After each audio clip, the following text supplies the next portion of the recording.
So let's start.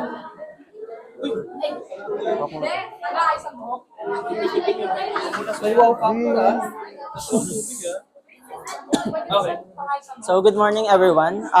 Once again, my name is John Randy Miranda, but you can call me Jed for short. And this is my partner. My name is Ryan J. Paulo G. Manalo, and you can call me Paolo. And for today, we are gonna be presenting and discussing the Port of Cebu, specifically the Terminal 6. So yeah, let's go ahead and start. First, let me answer your question in mind. Why did we choose the Port of Cebu Terminal 6? First of all, the Port of Cebu Terminal 6 has the BOC office and the CPA office inside the terminal premises. So it's more clear and more easy to understand and represent what is an international trade. And next is the Port of Cebu is not part of the PPA and has its own port authority known as the Cebu Port Authority. Thank you so much for that wonderful insight. So before we proceed in this structure, or miniature rather, I'll go ahead and discuss first what is Port of Cebu as well as what's the government entity that's managing Port of Cebu. So Port of Cebu in Cebuano, Pantalan sa Subbong, is the port located in Cebu City and it mostly serves the Metro Cebu area.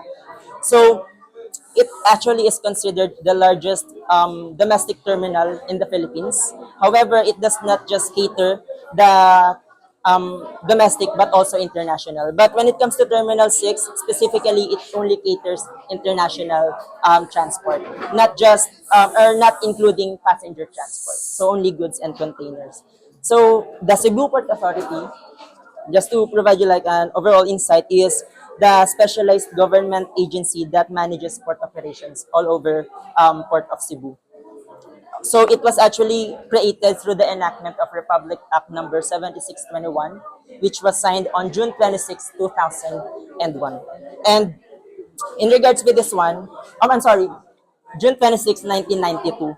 So it specifically aims to covers and manage the port operation all throughout the port in Cebu and thus effectively removing or separating the port operations from Philippine Port Authority. However, the Cebu Port Authority was actually or began taking over the port operation on January 1, 1996. Now, since we're able to discuss the Port of Cebu as well as CPA, let's go ahead and go to the main course, which is the physical structure as well as the functions of each. So, Paolo, can you please start? So let's go through it, the functions and places of the Port of Cebu Terminal 6. First, we have the front of the port known as the quayside. The quayside is the structure alongside the shore that is used for loading and unloading and also docking of the ship.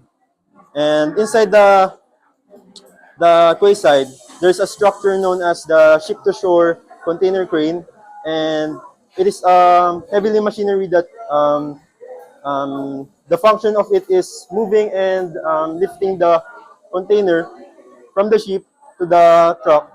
And next is the berthing area.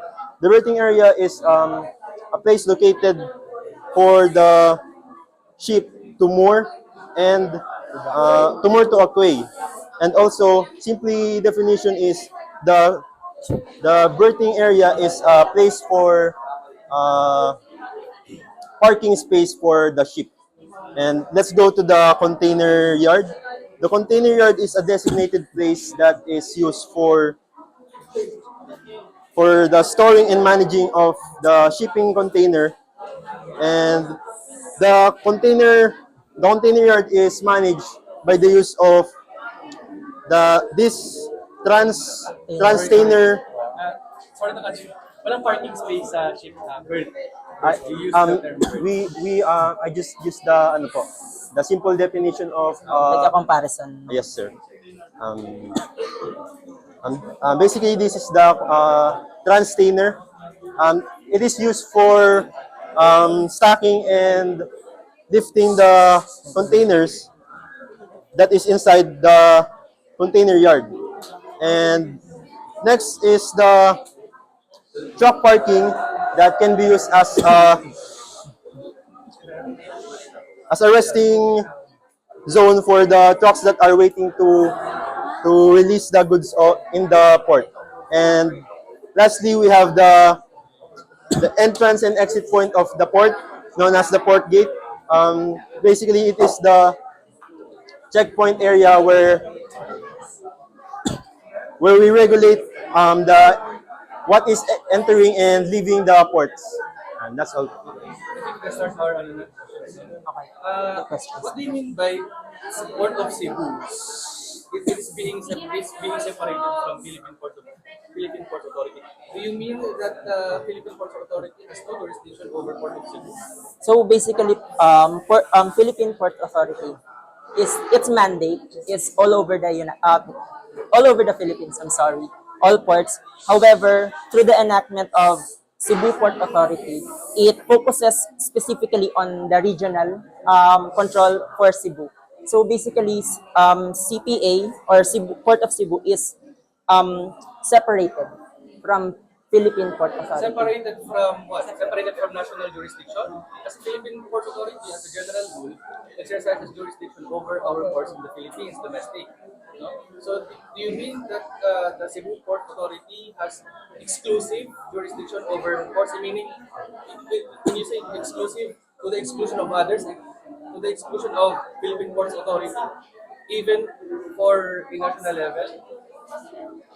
In regards with your question, sir, yes, Cebu Port Authority has the jurisdiction mainly on the Cebu or So, Port of Cebu. sino ang port terminal dito? Opaskor. Passport. Yes po. Okay, so hindi si Cebu Port.